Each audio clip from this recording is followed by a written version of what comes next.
আসসালামু আলাইকুম। আমি আজকে আপনাদেরকে 5 থেকে 6 বছরের বাচ্চাদের একটি কুচি ফ্রক কাটিং করে দেখাবো। এখানে আমি 2.5 হাত বহরের 1.5 গজ পরিমাণ কাপড় নিয়েছি। কাপড়টাকে 2 ভাঁজে ভাঁজ করে 4 পাট করে নিয়েছি। দেখুন, কাপড়টাকে সমান করে নিতে হবে। এবার কাঁধ এবং গলার জন্য আমি মাপটা নিয়ে নিয়েছি 5.5 ইঞ্চি। এবার জামার উপরের পাটের লম্বার মাপটা নিয়েছি 11 ইঞ্চি। বগল শেপের জন্য এখানে আমি 5 ইঞ্চিতে মার্ক করে নিয়েছি এবং বগল শেপের জন্য কর্নার থেকে 1 ইঞ্চি উপরে উঠায় একটি শেপ দিয়ে নিয়েছি।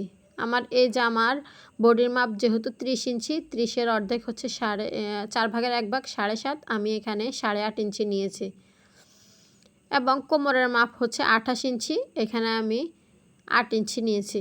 এক্সট্রা সেলাই যাবে, এরপর আমি 28 ইঞ্চি রেখে দেব।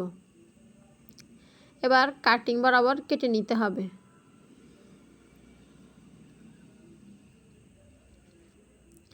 দাগ বরাবর কেটে নিব। আমার উপরের পাটটা কাটিং করা শেষ। এবার গলাটা কেটে নিব।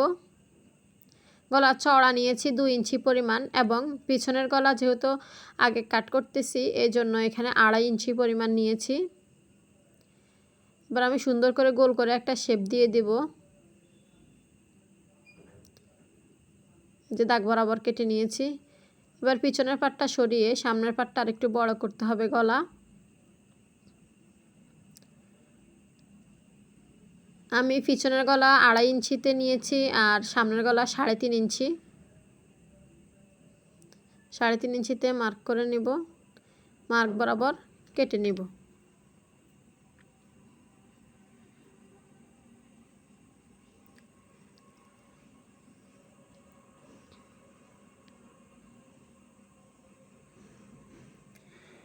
এবার কুচির কাপড়টা কেটে নিতে হবে।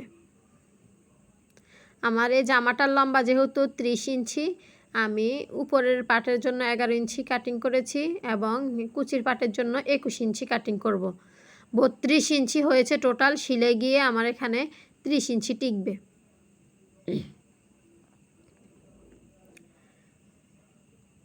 বাকি যেটুকু কাপড় আছে এটা দিয়ে আমাকে ফিতা এবং হাতা তৈরি করতে হবে।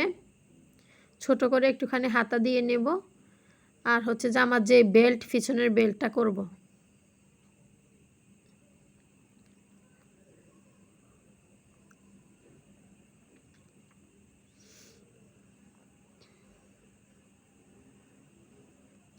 মাঝখানে একটা কাট বসিয়ে নিয়েছি সেলাই সুবিধার জন্য।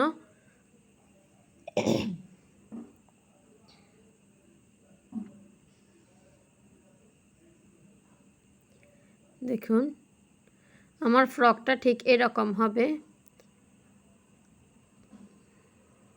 অনেক ঘন কুচি হবে।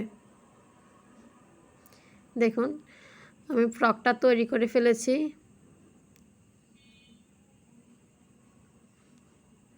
এই যে